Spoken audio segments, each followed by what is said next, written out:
What's up, everybody? You are listening to Come On Man, a 3% Man podcast. I'm your host, Paul Bauer, and I am on the road to being a 3% man just like you. If you're new to the show, this is a podcast for fellow students of Corey Wayne's book, How to Be a 3% Man, and for men who just want to be better in general. We talk about dating, gaining wealth, being happy, and using the law of attraction to get everything we want in life. What's up, everybody? Welcome to another week of Come On Man. If you haven't done so already, please subscribe on your favorite podcast platform of choice. If you are listening on iTunes or Apple Podcasts, please give us a 5-star review and give us an actual written description. That helps out more than you know. If you are listening on YouTube, please subscribe and hit those notifications. This week, I have our 3% brother Luke on again, the Luke and Paul show, and we are talking about the importance of diet and exercise when it comes to dating and just being a better man in general. I mean, health is fucking important, okay? A lot of guys, like, I hate to say it, and I'm very blunt about it, especially in my TikToks, but you need to get off your fucking ass and work out, okay? If you don't do it, you are fighting an uphill battle, all right? You just are, especially if you're using dating apps. The cards are stacked against you. So get out, go for a fucking walk, okay? At the bare minimum, go for a walk, go run. You don't need to have a gym membership. Just get out and exercise. Do some fucking push-ups, some pull-ups, whatever. Anyways, Luke and I talk all about it and why it's so important. And we'll get to that right after these words.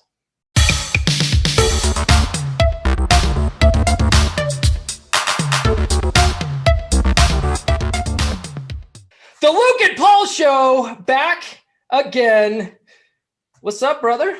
Hey, yeah, life is good. Just, living out my lockdown dreams every day, living the dream. Yeah. We had to do a take two, but we were talking about this before, like, everything froze up. But you're in a place, like a lot of the guys on the 3% Man Facebook group, where everything's still locked down. And, I haven't really felt that since, the very beginning of the COVID lockdown shit, because, like, I live out in the country, but you guys are still, like, having to find the women that are willing to break the rules, still have to figure out how to be creative to go out on dates when everything's fucking shut down, or, limited seating, or, that kind of stuff. It's rough, but you're still fucking doing it. Yeah, I mean, there are countries that have got it a lot worse, I think, where they literally are locked in the house and you have to have a certificate to leave the house. You have to have police permission. Whereas for me, I can walk out right now. I can even drive and I might get stopped by the police. That has never yet happened, although I've seen them out checking people. So if I can go out, but it's a question of, as you say, who's going to reciprocate. And so it does come down to holding an iron frame and being like, the rules, that's cute. We're going to meet. Of course we fucking are. I'm the guy. I always do. It always works for me. Not like, if you don't mind, I mean, maybe break the rules for me, maybe, please. You're like, come on, girl. Just get over here at 7. If they're not going to break these stupid rules, they're wasting your fucking time. That's really what it comes down to. But that's not what we're talking about today, Luke. Luke, we're not talking about COVID lockdowns and lockdown bullshit and rule breakers. We are talking about how important it is to have a good diet and exercise regimen when you're dating or just being a man in general. You can't be a fat slob bump on the log your whole fucking life. Piece of shit. No. Okay. I mean, people talk about the outliers, like, oh, have you seen, we've seen it on the page where you've got people going, oh yeah, have you seen these ugly guys who are getting the good looking women? Yeah, some of them do. But in reality, they all want the guys.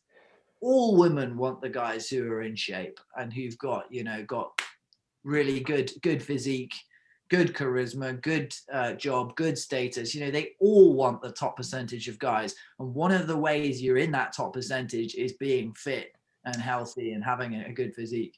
Right, exactly. Can you be a fat slob or ugly son of a bitch and still get a hot chick? Yes, because confidence does trump looks. However, comma, you're fighting an uphill battle. Yeah, because most people, their confidence is somewhat tied to their appearance.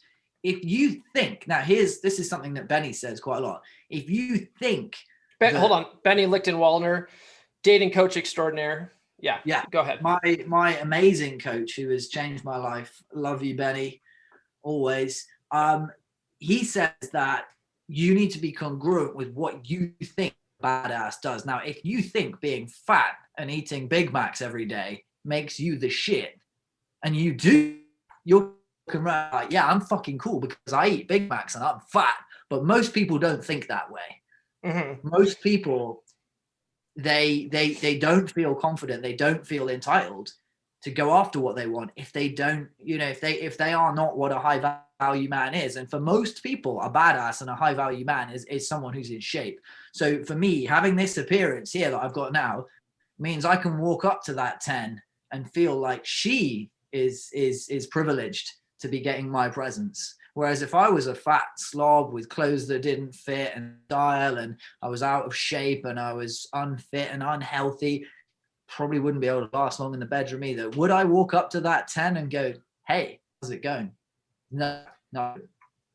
Right. Yeah, I agree with that. And I mean, there are guys that I feel like, and women too, there are people, I should specify, because we have a lot of women listeners now.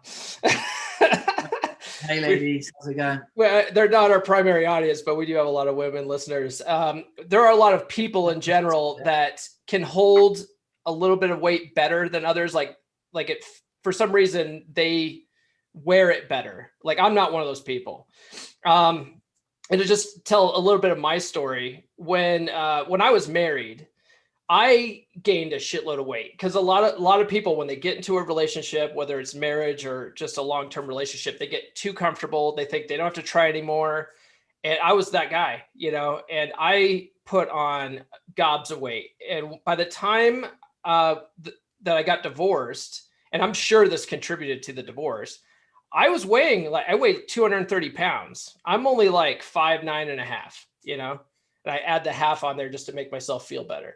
Yeah, I'm not. You round it off on the apps to 5'10", do you? I do, yeah. Yeah, you know, same. And when I wear cowboy boots all the time, so I usually, you know, I'm a little bit above 5'10" when I'm out and about on dates, but it's because those heels help me. You know what I mean? but at that height, 230 pounds is big, you know.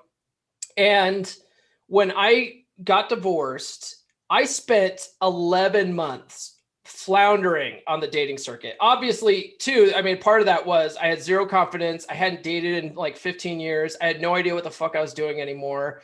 So there was a part of that, but it was rough. Like I couldn't get past maybe a second date. I think there was one gal that I went on like 3 dates with, but I wouldn't make a move, you know, because I didn't know what I was doing. She wasn't even that attractive. I think that's the only reason why I even got to the third fucking date. And it was just rough. And I ended up, you know, with the gal I ended up with because she was super forward, you know, and she was actually in pretty good shape. She just dug chubby guys, you know, because there are chubby chasers out there. So that's what helped me out. Like I got fucking lucky. But then a couple years after dating her in 2016, I decided, no, I can't be fat like this. Like I would look in the mirror and just feel like shit every day. Like, God, I look like that, you know? And then I just feel like shit. And then I beat myself up when I ate like a giant ass fucking burrito or something. You're like, dude, this is why you're a fat fuck, you know? Like I beat myself up. It was like a vicious cycle, right? You eat to feel better, but then it makes you feel like shit. Yes. So I finally decided to just change all that. I decided to really focus hard on diet and exercise. And I kept it simple, right? I went running every day. I started lifting and then I counted calories. Like that to me is the easiest way to lose weight. Get an app like MyFitnessPal and just keep track of what you're eating every day. And the trick is to just burn more calories than you're taking in, and you actually will lose weight. I ended up losing 50 pounds, and I got like slim, I got really slim and cut. And fast forward to this time on the dating circuit, which started in 2019. This is even before I found Corey Wayne. Once I realized, I think it was after like the second or third date, maybe it was I think it was the first date I went on after the breakup. I've told this story countless times on the podcast where I didn't make a move, and like the chick texted me on the way home saying, I'm surprised you didn't try to kiss me. And after that, once I decided to always go for a kiss, even before finding like Corey Wayne and all these other books, once I started doing that, and also the fact that I looked better, I was getting more matches on dating apps, and I was getting laid more. It was just that combination fucking changed the game. So these guys that, and I think one of the reasons why we wanted to talk about this is because you just recently did a video on how to get six-pack abs. Well, you've done a video on it, but you revamped it. But then we were also talking about how on TikTok, I get a lot of guys going, well, I'm not having a good time on dating apps. And we're going to do a whole episode on dating apps profiles and stuff too. But a big portion of dating apps is how the fuck you look, right? It's almost like 90%, because the first impression of that especially any of the swiping apps, literally they hardly, a good bio and a funny job title's cool. But on the swiping apps like Tinder and Bumble, it is like, 80 to 90% based on, oh, I don't like that picture. Boom. Yep.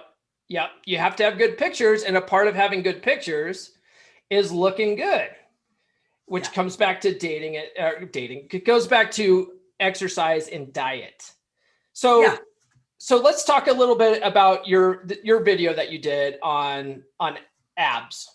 Because I don't have like six-pack abs, but I have a very flat stomach because I work out. I do sit-ups and planks and leg lifts and flutter kicks, and I eat right, but I don't feel like I eat so little that I can get to less than 10% body fat, which is sort of the key to six-pack abs, right? I mean, you have to, like, abs start in the kitchen. They do. I mean, the more we move, the better. We are going to burn more calories, but ultimately it comes down to our nutrition that does it. You can do this without going out walking and doing running and stuff by just working the muscles and eating the right amount of food. And obviously you're moving in your day-to-day life when you walk to the car or walk to the office, up the stairs. It is totally possible if you work those muscles and sculpt them and lower the fat percentage by keeping track of what it is you eat. So but obviously I do recommend people go out, run, do exercise, and get that stamina in them too, and burn those additional calories and get the metabolism working faster. So what was I going to say? About lowering the body fat percentage. Yes. Okay. So the kitchen part of it comes down to, so different people have different distributions of their fat. So not everybody can sculpt their abs in the same way. Like I can get 8, it's insane. And some people can get a ridiculous amount more than others. Some people can only get 4. Some of it's genetics. It is. And some people's fat distributes very differently to others. So some people need to be 8% before they can see them. Others 10 is kind of the middle ground. For me, I'm a bit of a bastard. By 13%, you can already almost see 6 by 13. 12%, I'm already looking incredible. There's some guys that can have a decent amount of fat on them and still show their abs. Look at, I'm a wrestling nerd. For those guys on YouTube, you guys know that. Chris Jericho. A lot of people know who Chris Jericho is, even if they don't, watch wrestling, just because he's a rock star. He's the lead singer of Fozzy, one of my favorite bands.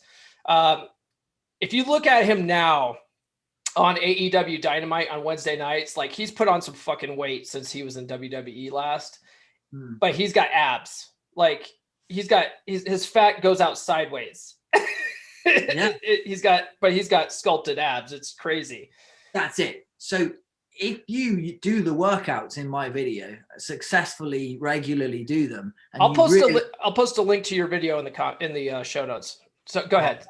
Thank you so much. If you do that, I believe that obviously, the abs are going to be like this. When you sculpted them, they're going to start to be more like this.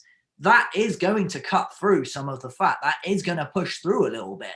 So I think that if you really build the muscles up bigger and bigger and bigger, you aren't going to have to lose as much body fat before they'll start to kind of push through a little bit. I'm not 100% certain on that, but it would make sense, doesn't it? I'm sure we'll get some comments from some like hardcore nutritionists, hardcore, physical trainers about some of that science. One thing I will say though is the more muscle you have, like the more calories you burn. It's fascinating because a lot of people get too focused on the scale and how much they weigh, but muscle outweighs fat. So the more muscle you put on, you are going to weigh a little bit more, but the more muscle you have will burn more calories, which in turn will burn more fat.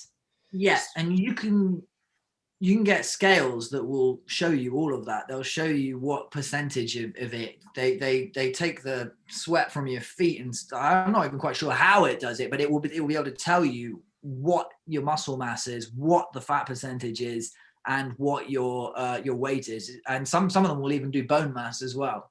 That's crazy. Worth getting, and you can see sometimes too if you belong to a gym. Sometimes it's better to focus more on your body fat percentage. And one of the ways they do that, if you go to a lot of gyms, will have calipers. Well, they'll do like a little pinch test, and then they'll like measure how much they can pinch. And then that gives you a good estimate of what your body fat percentage is. And sometimes it's better to focus more on losing that body fat percentage than it is losing weight or gaining weight. Always. Because you could be losing muscle. Go ahead, we'll say that again. You could be losing muscle and not realizing it. You can, yeah. Especially so guys that like want to really bulk up, right, and get like real big. Most women don't. Most women want to be lean. But guys that want to get like big and buff, if they're doing a lot of cardio, that actually is it's aerobic. It actually will cause you to lose a little bit of muscle mass if you're doing too much cardio. So guys that want to bulk up, instead of doing cardio like running and stuff like that, like I've heard that it's better to do circuit training, where you're doing a lot of weightlifting exercises, but you're taking less breaks in between those exercises. You're going from one exercise to the next because that burns calories, but you're still bulking. You know what I mean?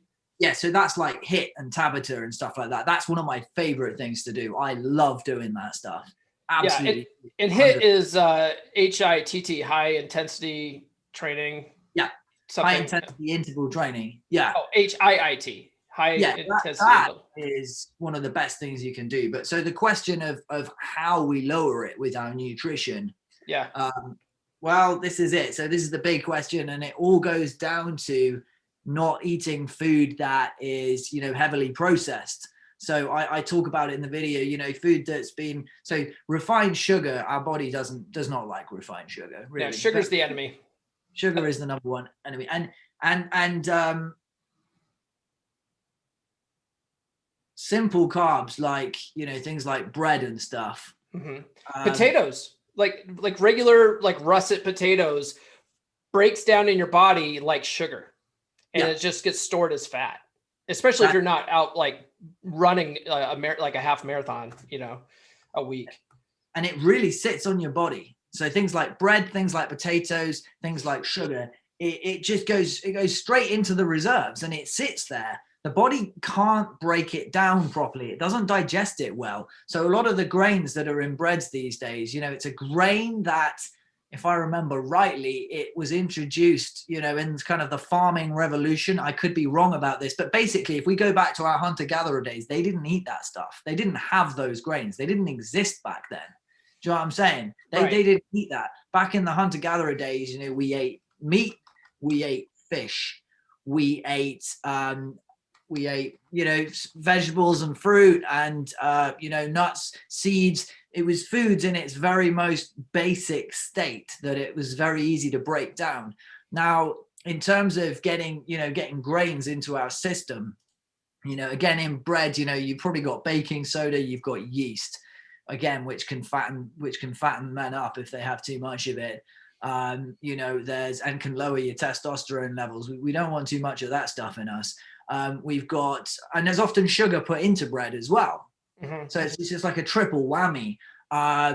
Cakes, biscuits, all that stuff. It all goes against what we had. So if you're going to have grains, you want to have things like lentils, things like quinoa, things like rice, because they're in their most natural form. Nobody's putting anything like brown rice, though, not like enriched white rice. Yeah, because it literally is just a grain. It's not got baking soda. It's not had any sugar added in. It's in its most natural, unprocessed form. Mm-hmm. And when it comes to, meats and things like that, we want grass-fed, organic, or free range. We don't want stuff that's been done in a factory and been pumped with, again, estrogen, been pumped with antibiotics. We want it in its most natural, unfucked around with processed form. You want to hear a secret? Yes, I love a secret. Okay, so I dated this gal who's because I live out in the country. I dated this gal whose family are ranchers, so they're cattle ranchers, and we were talking about the difference between organic meat, grass-fed meat, and stuff like that, and what you find in the supermarket. And what she told me was that the whole idea of organic meat or grass-fed meat is just fucking labeling. Because and how they write on some of that stuff, like, oh, there's no there's no steroids or there's no whatever antibiotics in this meat. She says that all meat, even the stuff that says doesn't have all that stuff in it, is because like she says none of it has any of that stuff in it, and almost all cattle are grass fed. Until it comes to slaughter time, right? So that's the one difference, is if it's labeled as grass fed, it means that when it comes to slaughter time, they haven't had any corn. But typically they're always grass fed because they all just graze out in the fields and stuff out here. But when it comes to butcher time, they'll spend a month in the butcher house, and by that time, that whole month, all the antibiotics and stuff that they've been pumped with is dissipated from their system, so they don't have it. But the cattle that they'll get corn fed for that last month because it fattens them up and makes the meat taste better. That's it. But most of their lives, they're raised grain fed, and they all have like antibiotics and stuff in them. But by the time it's slaughter time, the antibiotics and all that stuff is dissipated from their system. So anyway. Okay, that actually explains why when I was eating that cheap, high-fat beef, my testosterone was high. Mm-hmm. Let's not go into why I know. I just know. I just know, right? I was like, damn, I didn't realize I could do that. Yeah. So, so it didn't make much difference. But things like eggs, we want them free range. Chicken, definitely, we don't want it put in the bloody factory chicken. Again, free range or room to roam, that kind of thing. There's a whole documentary on that too, that the whole idea of, well, the free range eggs, yes, because free range eggs, no, even that. There's an episode by Morgan Spurlock where it's like a follow-up to Super Size Me. I think it's Super Size Me 2. They talk about how free range, all it means is they have to have the ability to go outside for a little bit. And a lot of those massive chicken factories just open the doors and put a fence out there. So they're not like, it's really not, it's still fucking marketing. It's all bullshit. But if you get a real, like if you live out in the country like I do, where there's actual people that raise their own chickens and they do let their chickens just wander around eating bugs and stuff like that, those eggs are fucking good. So if you have local farms where you can buy direct from those guys, as opposed to the big like bullshit in the store, yes, there's a difference there. I mean, the guys in anyone who knows me knows that I go to the farmer's market every Saturday. Yeah, smart. Yeah, so you're buying direct from the source. That's imperative. One thing I do want to go back to is talking about your diet recommendations. A lot of that is sort of except for the rice and lentils and stuff like that, is very paleo, right? There's a really great documentary that talks about how if you look at our timeline as humans as a football field, they're like, if you go from one end zone all the way up to the next end zone, that's our timeline as humans. But the end zone part is the only part in our history where we start eating grains. Yep. The rest of it is all just like what you could gather. So basically anything above ground, you know, so you're talking mostly meats, you're talking mostly fats, and then whatever like vegetables that you can see, you know, so like stuff like carrots, which grows below ground, like rooted vegetables is usually not recommended. They're a little too high in carbs. Although in paleo, they allow sweet potatoes. Yeah, I've heard that. A lot of diets do think that sweet potato is fine. Yes, sweet potatoes are okay, but regular potatoes aren't. Just stuff like that. But mainly the whole idea is just like limit your sugar and grains, because grains break down like sugar. It's all about sugar. Sugar is like the worst thing. That's what's making it like everyone, you know, have diabetes and shit. Yes.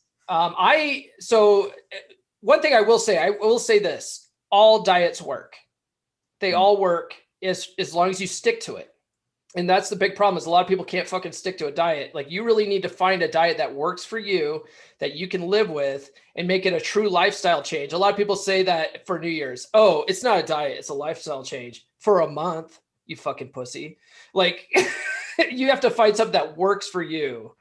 And like I said, things that I've tried is, you know, mainly calorie counting using the MyFitnessPal app, and keto. Like, I love keto. And keto is very strict, though. It doesn't work for everybody. I mean, I can have no more than 20% of no more than like 5% of my daily intake as carbs. So that's like 20 grams, which means I can have like green vegetables and that's it, you know? Yeah. But it's a lot of like nuts, you know, a lot of, you know, peanut butter, but not too much peanut butter, because if you eat too much, there's too many carbs. You know, a lot of steak, a lot of bacon, sausage, and stuff like that. And I don't eat clean like that. I don't care about the grass-fed beef, the grass-fed butter, and all that shit. I just buy fucking butter. I just buy whatever meat I want. 80-20 beef, you know. Yeah. I don't really care about it so much. They call it dirty keto, but it works. It does work, because, you know, what most of what I do is very, very similar to keto. In fact, you know, back when I was fighting and I was cutting weight all the time, you know, that pretty much it was meat and it was vegetables. That was pretty much my diet. And it still mostly is. Today, I had eggs and bacon for breakfast, chicken for lunch. I know keto doesn't particularly recommend that. It's just because it's too high in protein, throws off your macros, but yeah. Yeah. And then I had meatballs with a bit of brown rice and a load of you know, dark green vegetables for dinner. So it's not quite keto, but it's got a lot of the same stuff. Obviously, the rice doesn't work. Obviously, well, the chicken as well, actually. But you know, it is fairly similar. The way that I do it is fairly similar to keto. But I just keep things as natural as possible. Yeah. Because I know that when I fuck around with sugars, and when I fuck around with breads, pastries, chocolates, cakes, sweets, all that stuff, beer, those things, they fuck me up. And a lot of people, as long as they stay on this kind of natural stuff and it's natural, unprocessed form, they're all right. But yeah, different people suit different diets better. You know, I know a lot of people on the carnivore diet, which is basically just one step away from keto, really. Yeah, it's way more restrictive, though, because I was thinking about trying it out, and then once I really started looking into it, I mean, it is fucking restrictive. It is, but you know, for some people that really works, because they're intolerant to a lot of the foods in certain diets that they wouldn't be able to have. So, you know, it's about finding which one works for you. But all of the diets that work go back to strict foods, back to their basic forms where they haven't been fucked around with much. Sure. One thing that I really like about just counting calories, because like I said, that's how I lost 50 pounds. I didn't lose that from keto. Keto got me to really cut even more, though. But the thing about counting calories is once you start keeping track of what you're eating, you start getting a mental idea of, like, you can basically eat whatever you want as long as you account for the calories. So you can have a piece of cake, but then you can't fucking eat for the rest of the day, you know? So you start looking at certain foods like, okay, I could have this apple that's 80 calories. It'll fill me up. Or I can have this donut and I'll be hungry 10 minutes after I eat it. Now And that donut's more like 250. Exactly. So then you'll go, okay, you know what? I'll eat the apple because I'll feel satiated. It tastes good. And you'll just naturally start making better food choices once you start getting an idea of, like, you know, what you're eating. And then it's important to look at labels, because you have to look at labels to count those calories anyway. I mean, the app makes it easy. You can scan barcodes and stuff like that, but then you start looking at serving sizes, because serving sizes, when you look at foods, like, are like, you know, a lot of people, like when it comes to, let's just say Kraft macaroni and cheese, right? Boxed macaroni and cheese, which is trash for you. But a lot of people, especially in America, because we're fat fuckers in America, that one box they feel like is their serving. But if you look at it, it's like, no, there's 4 servings in this box or whatever. I haven't had that shit in a long time, so I don't know how many servings are in a box. But I think, like, you'll look at it and go, oh shit. So a whole box is whatever, you know, whatever the calories say times the servings amount. And then you're like most people don't understand the idea of portion size. No, and you get to a point with MyFitnessPal, because I've used that as well, where you can just look at a plate full of food and go, that's 600 calories. And then you add it all up and you're like, damn, I'm right. Because the strawberries, like, what is it? Strawberries like 5 or something like that. And they're very tasty. Sure. So that I would say, like, if you're looking for, like, if you want to be able to eat basically whatever you want, the calories in, calories out method is by far the simplest. Although you will start feeling like you're hungry a lot, because you have to look at the best thing about MyFitnessPal is that you can put your goal weight in there, and like how long, you know, like, do you want to lose a pound a week, which is safe, or 2 pounds a week, which is the max they'll let you do, and then it'll spit out a daily calorie number based on your height, age, weight, and your fitness level. And it'll spit out a calorie number, like, you need to stay under this amount, and then you'll lose that weight. And you will, as long as you stick to it, you don't go over that number. You can eat a slice of cake and get away with it. One thing that I will say too, which goes back to exercise, is if you are doing calories in, calories out, if you get Map My Fitness and you keep track of, like, your exercise, it'll keep track of the calories you burn and automatically put that into MyFitnessPal. And so then what that will do is it'll give you a calorie surplus that you can work with, and then you can actually eat a little bit more. So it's almost like a reward. Yeah. I think there was I can't remember, but I think I used to also be able to get a rough estimate on, you could save your workouts as well. And you can figure out how many calories each workout burns as well on there, which is pretty fucking cool. Contrary to that, if you're on a diet like keto, you don't have to track as much, because I find that when I'm sticking to the rules of, you know, like meats, eggs, and greens kind of things, or, you know, meat, eggs, greens, and a little bit of, you know, very, very healthy grains in its natural form, you know, your body sort of tells you when you've had enough. Yep. And you can actually eat quite a lot of that stuff, and it doesn't make you fat. You know, you can eat a lot of meat and it doesn't make you fat. I don't know that many people who've ever got fat off meat. Right. That's very true. Like, if you really want to get strict with keto, you can keep track of it on MyFitnessPal. You just need to go into the settings and change the macro levels, but you're more concerned with your macros as opposed to calorie intake. So that's where it can be, like, tedious and complicated. But yeah, I mean, typically if you just follow the rules of keto, like, strictly, like, okay, I'm only going to eat green vegetables, and otherwise it's meat, eggs, cheese, you know, you can't have milk, but you can have, you know, creamer, like real cream, like heavy whipping cream. You can have that kind of stuff. If you stick to that, like the high fat type foods, very low carbs. You don't have to count calories at all. It's almost effortless. And then because it's a lot of fat, it just keeps you satiated longer. So you actually eat less. Yeah, that's it. So that's another way that you can do it. I've done all of these different ways. Yeah. So what I wanted to throw in, and this is mentioned in the book, and it's mentioned hugely in the Rational Male as well, which a lot of our readers are into at the moment, is that, is this the right phrase? A good, healthy physique is symbolic of, what is it? Superior genetics, which means that the offspring has the highest chance. So when a woman's looking at a man, in terms of what he can produce,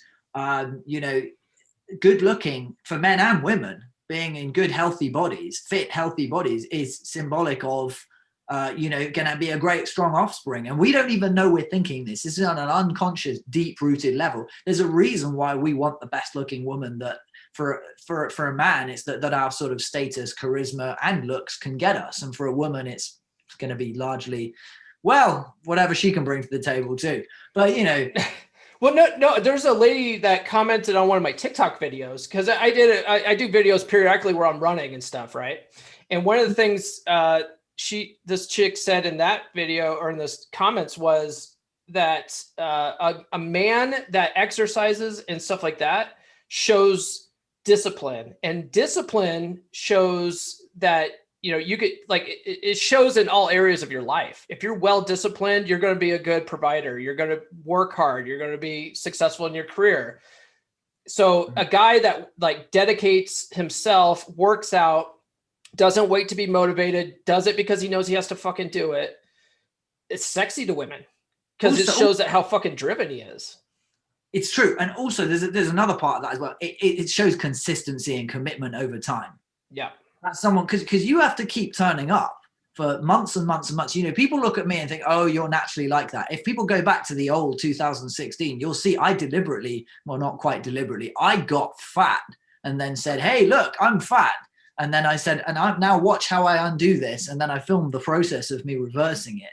So it's like, I'm not naturally this good looking. I have to work hard. And if I let it slip, it's very hard to get it to get the fire going again. But I haven't let it slip now in many years. Where was I going? So obviously I've been on both sides of this.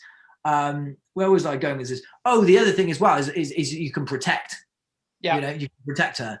So another thing we talk about in Lover and a Fighter, if you guys are interested, if anyone's interested in joining our community, we've got a WhatsApp group. We analyze each other's texts. We've got a support group. We help each other out with our dating and all sorts.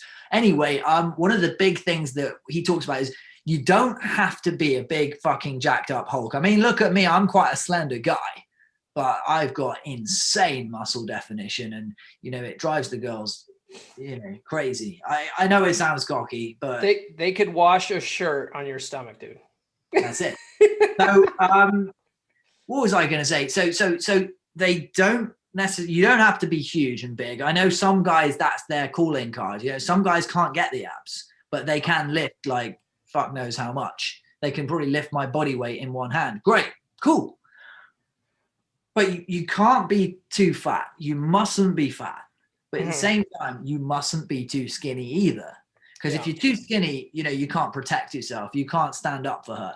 So if you're too slim, but if you're too fat, I mean, again, that's, you might not be around in 5 years. You might, it's possibly going to be a weak offspring. And, you're not going to want to go hiking with her. You're not going to want to go, or in my case, you're not going to want to go on that surfing trip, because I don't fucking like hiking. So How dare you? I love hiking. You love hiking. Okay.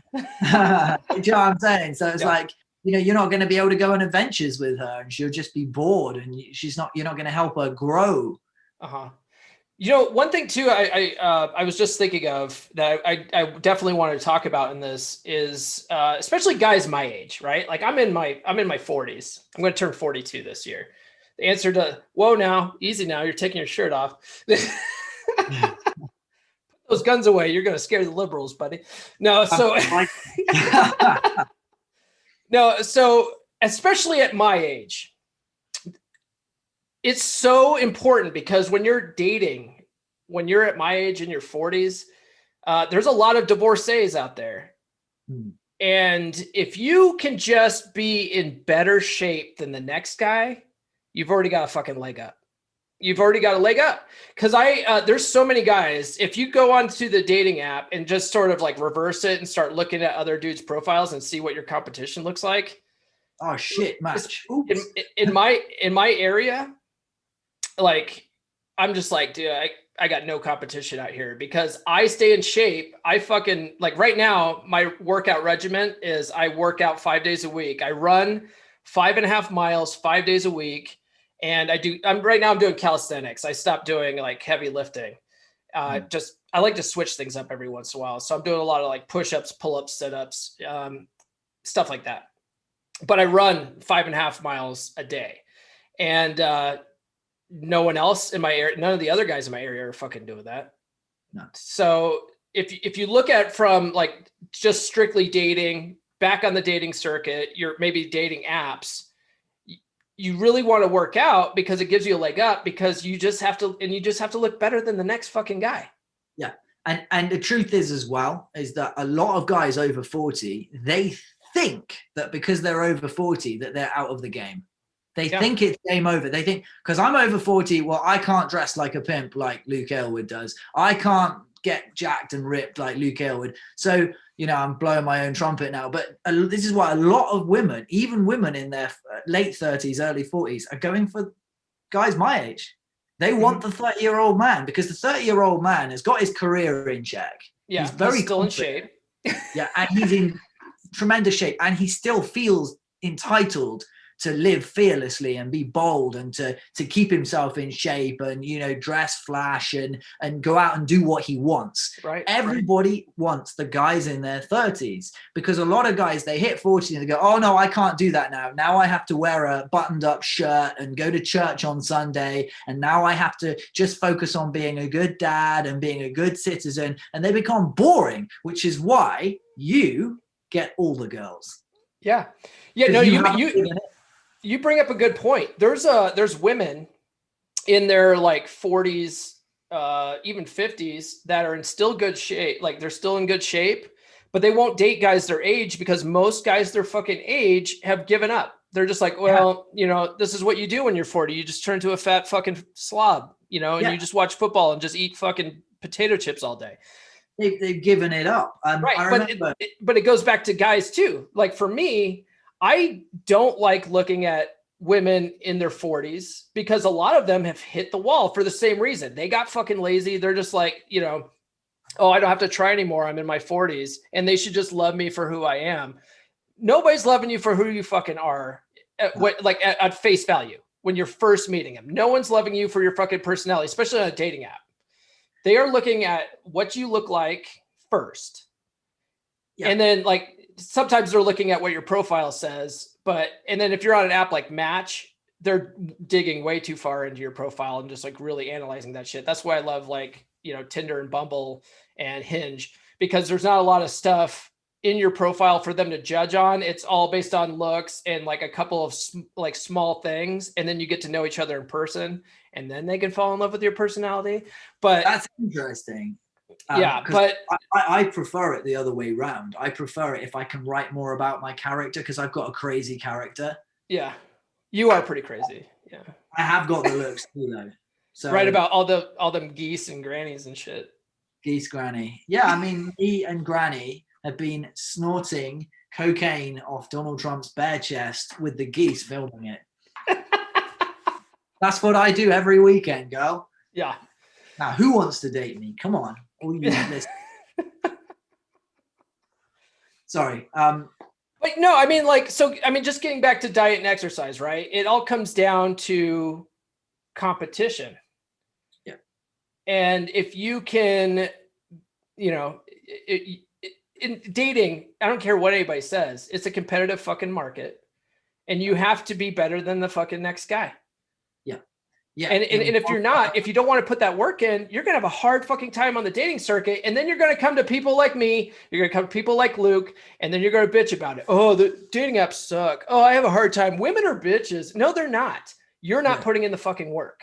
Yeah. And then they say, oh yeah, I just want to meet them organically. Now in your life, I have actually met girlfriends organically, but it's kind of like once every 3 years, once every 2 to 3 years. The rest of the time, it's all happening digitally. So unless you want to have blue balls for 3 years, be my guest.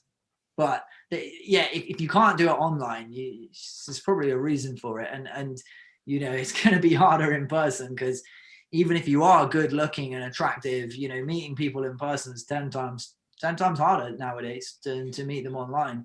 So yeah, we need to look good. We need to take care of ourselves. We need to, unless you are that guy who genuinely thinks that being fat and eating chips and watching TV makes you the shit, then unless that is you and you genuinely deeply believe that makes you the fucking shit and gets you confident as fuck, which it won't be because you're watching this podcast, you know, or listening to it, depending on where you're watching and where you're listening.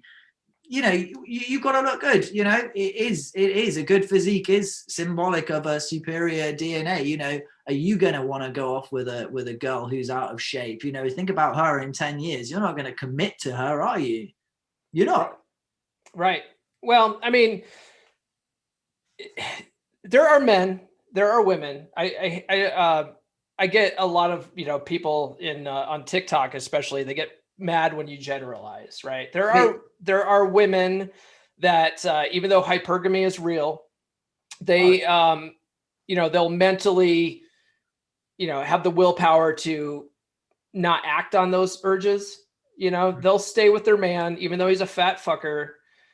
There's men that'll stay with their wife even though she's ballooned up to God knows what, but they're probably not having sex anymore.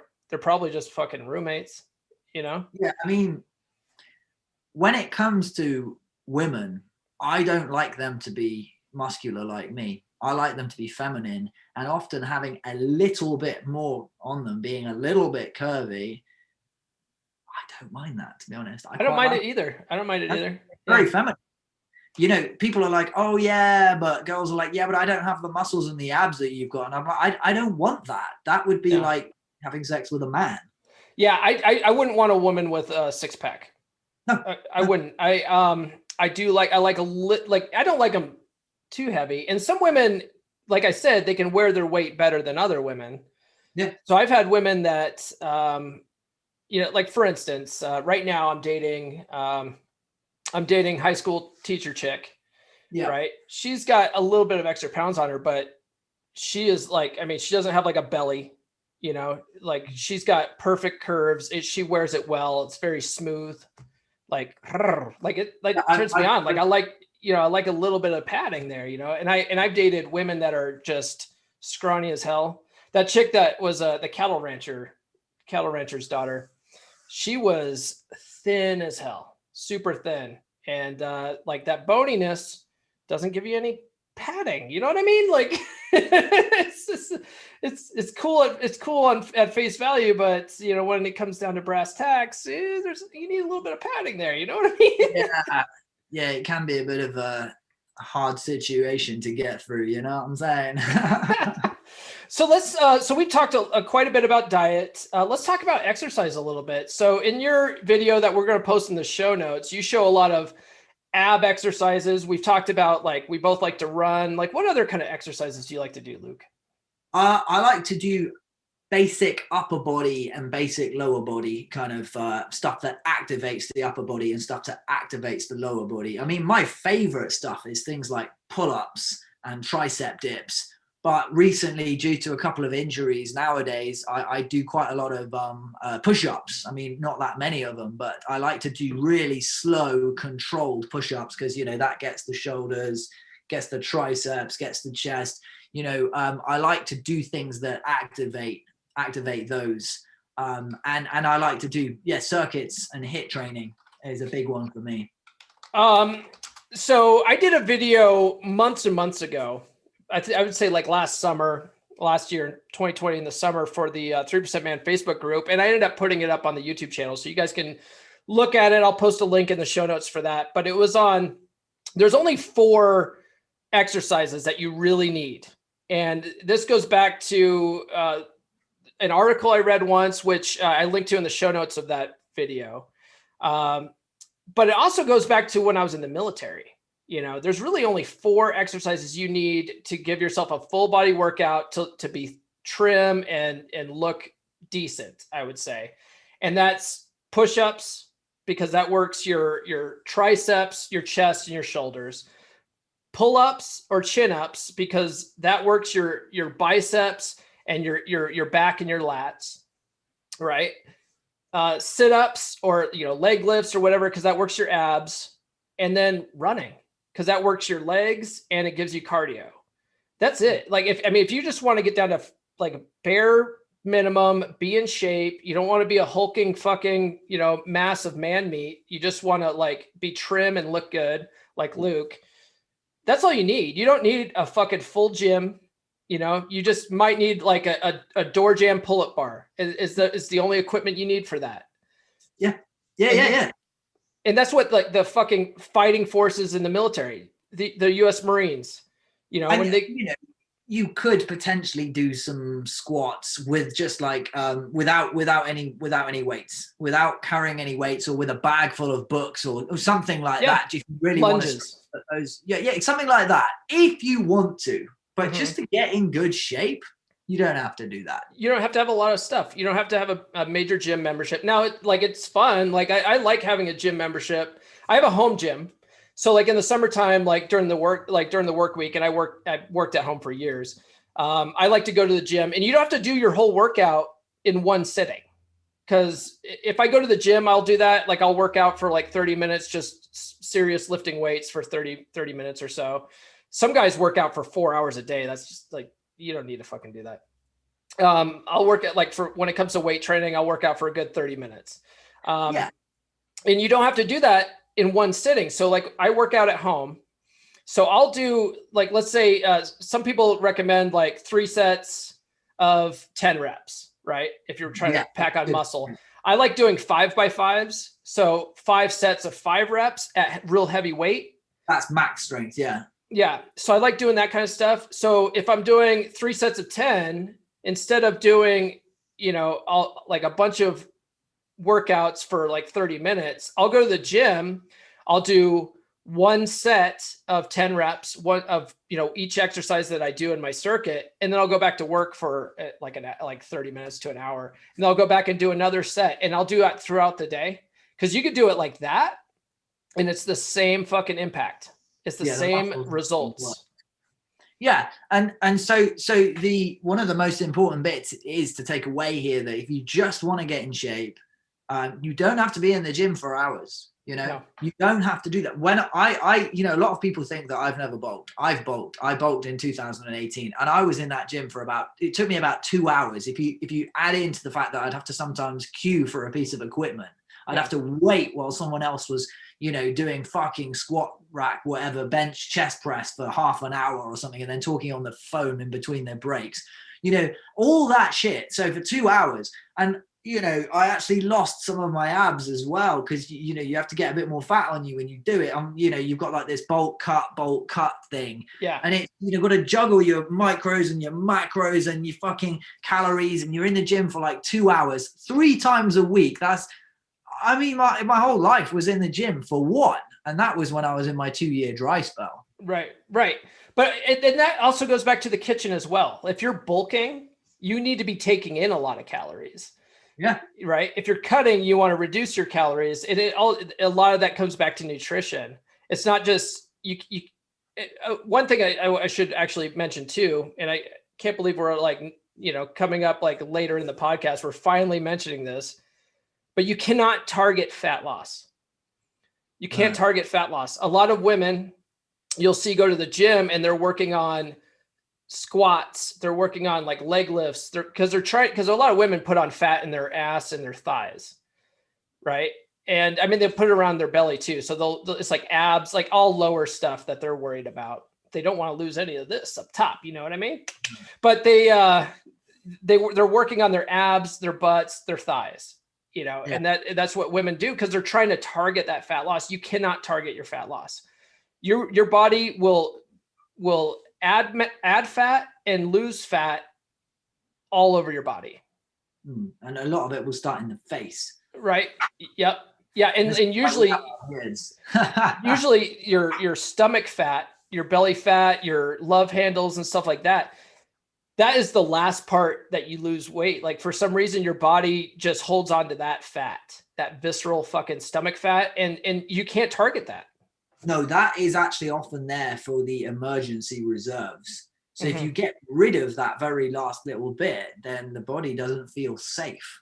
Yeah.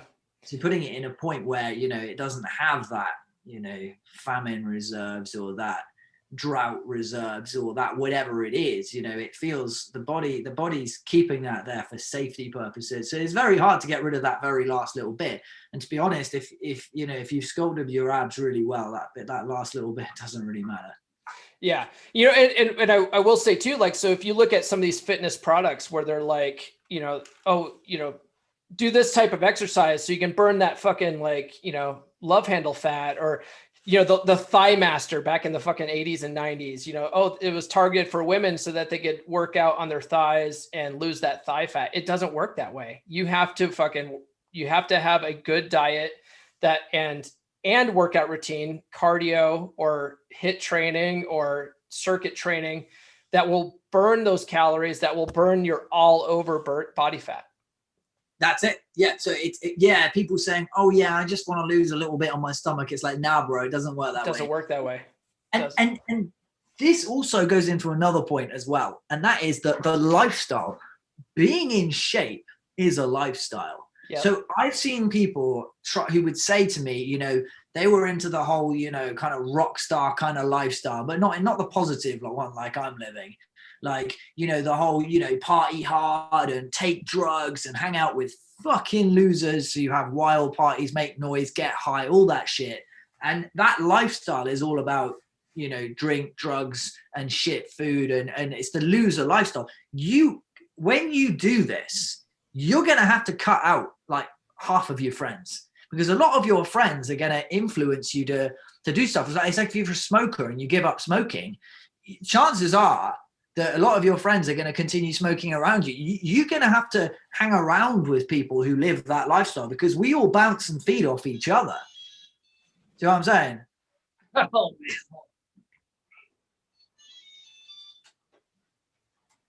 Lol. I don't know if you could hear that, but that was my robot vacuum.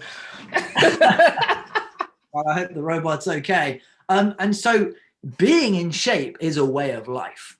Yes. You need to hang around other people who are in shape, not people who say, well, I'd quite like to at some point, because we all want to be part of a tribe. We all want to fit in. We unconsciously do things to fit in with the people around us. And, you know, if you're hanging around with unhealthy, out of shape people, there'll actually be a part of you, a survival instinct that's actually going to try and keep you slightly out of shape so that they still accept you. Yeah. It's also too, it's like the, what they call that, the analogy of the lobsters in a pot, right? Yes. Right. When you are trying to be better, when you're trying to climb out of that boiling fucking water, those people are going to pull you back in. Lobsters will pull the lobster that's trying to get out of the pot back in, and then they all die together. So you definitely need to separate yourself from people that don't want to work out. There's so many fucking lazy people out there. Yeah. When I talk about, I'm a part of a local runners club. When I talk about, like, I like to work out and stuff like that, there's all these people that are like, well, I do 12-ounce curls. That's my workout, you know, and then they try to shame you for being better than them. Yep. And fuck those people. Yeah, that's it. And then people will say, here, I can just hear them in the comments already now. Yeah, but I'm from a small town and I don't know many people like that. Shut up. Look at me and Paul now. Yeah. We are 6,000 miles apart. But what he does, I do, because we're sharing brainwaves here. You know, on the internet now, I mean, you could probably be in a bloody BDSM online group forum if you wanted to. You know, you can be on a forum for anything now. And you, just by talking to people, you adopt their mindset. And Paul does not judge me. I can be as arrogant as I like, and he will encourage me. He doesn't shame me and go, oh, Luke, you're a little bit too confident now. Can you just be quiet, because the other men in the group are feeling a little bit intimidated by your success. Paul and Benny, They celebrate everything I do. They celebrate my success. They want me to do well. They don't make me feel like I have to be quiet and be humble and play it down. Yeah. You're one of the first people who truly allowed me to do that. Oh, thanks, man. I love you, bro. I love you, bro. I wish I could quit you. What masculinity is really about. Yeah, it really does matter. It comes down to was it like you're a product of the 5 closest people you hang out with. Yeah. And even if you hang out virtually, like we hang out daily. We chat every day. We send like, good morning, boo, text. Just kidding. Coffee emoji, yeah. Yeah. Yeah, because we don't send girls the fucking good morning text every day. We send it to each other. It's a bromance. Oh my gosh. Right. No, but seriously though, like I have just noticed, just kind of circling back around here to how, working out, it just makes you a better person in general. I think, it really changes your mindset. It helps you in all areas of your life, but it particularly in dating. And I've noticed just from, the first time I was on a dating circuit to this time, like that entire first year that I was on that dating circuit, of course I had sniper mentality, but that whole first year that I was on the dating circuit, when I was overweight, I got laid by one chick. And that was the one chick that I ended up in a relationship with 4.5 years. I probably wouldn't have been in a relationship with her for 4.5 years if I was in better shape and I was more selective with who I was dating, which is the way I am now. And then when I get on the dating circuit this time, I've slept with tons of chicks and I am more selective. I realize what I like and what I don't like. And I can be choosy because they're coming to me because 1, like I'm in better shape. 2, I have more confidence. And a lot of that is because I'm in better shape. Yeah. And you feel way more entitled to go after what you want now. And not only that, but you're also triggering those feelings inside of her that she's finding that when she sees good genetics. So you've got your confidence, your entitlement, your feel good that she feels, and the sensations that a girl feels when she sees a guy who is in shape and who is, where you don't need to fucking convince them that you are the guy who is going to give them that strong offspring, even though, maybe you don't want kids anymore. I don't want kids anyway, but I can't. Made sure of that. Yeah, I'm saying. But on an unconscious level, they're like, yeah, that guy will provide the strongest offspring. That guy, will be able to protect me and provide for me no matter what. Yeah, women are security-seeking creatures. They want a guy that makes them feel safe and secure. And why? Yeah, that's it. And for the dudes in the comment, why the fuck wouldn't they? Why not? We want the person who can bring the most things to the table. We want the girl who's going to be, attractive, physically attractive to us in whatever way that is that we like. We want the girl who's going to have some kind of stamina and fitness. We want the girl who's going to be, have a fun, bubbly personality, who's going to have interesting conversation, who's going to make us feel really good about ourselves, who's, who can talk about lots of different subjects with us, who can do lots of different activities with us. We want the girl who brings the most to the table. Ideally, some of us want a girl who's got a strong, stable career as well, because, so that I don't have to continuously worry about them. We want girls to be good. We want the best that we can get. So why shouldn't they want the best they can get in a world where, we are not at the same physical risk as women are? Women, it's more dangerous. It is more dangerous. Men are much bigger and stronger. Yeah. Yeah. Not always. I've been beaten up by women in Taekwondo training sessions, Whoa, now I wouldn't admit that. Yeah. I'm just kidding. It's funny, Luke. Actually, I just want a girl that likes me for me, man. Just likes me for me. Just kidding. Can't they just see who I am? I mean, I know they've got like 200 other guys blowing up their phone and commenting on all their posts, but can't you just see who I am? Yeah, can you just like me for my personality? Like, I mean, yes, we all want someone that likes us for who we are. That's true. However, as my chief in the Navy used to say, however, it's a competitive fucking market. So you need to do what you can do to be the top of the fucking food chain. Yeah. In your market. That's it. And so this is the first step to standing out. Now, in the next episode we do together, we're going to talk about, okay, so you've got the goods physically now. Maybe you've even got a great fucking cool character. Now, how do we get that out there and show that to the people? Yes. How do we market that to the buyers? How do we do it? And we're going to talk about it. We're going to go deep into that conversation. Yes, because there's lots of guys that on TikTok, they're just like, dating apps suck. Dating apps don't work for me. I can't get a woman to match with me, blah, blah, blah. It's like, really? If I could fucking do it, you could fucking do it. So what are you doing wrong? Let's take a look at your profile. Let's talk about profiles a little bit. So yes, the next episode where Luke and I get together, we're going to talk about how to spruce up your dating profile. Oh yeah. So stay tuned. If you're not subscribed, fucking subscribe now. And if you're on YouTube, make sure to hit those notifications. Luke, thanks for joining me again, brother. Anytime. As always, I think especially the guys in the 3% Man Facebook group, they like when it's the Luke and Paul show for sure.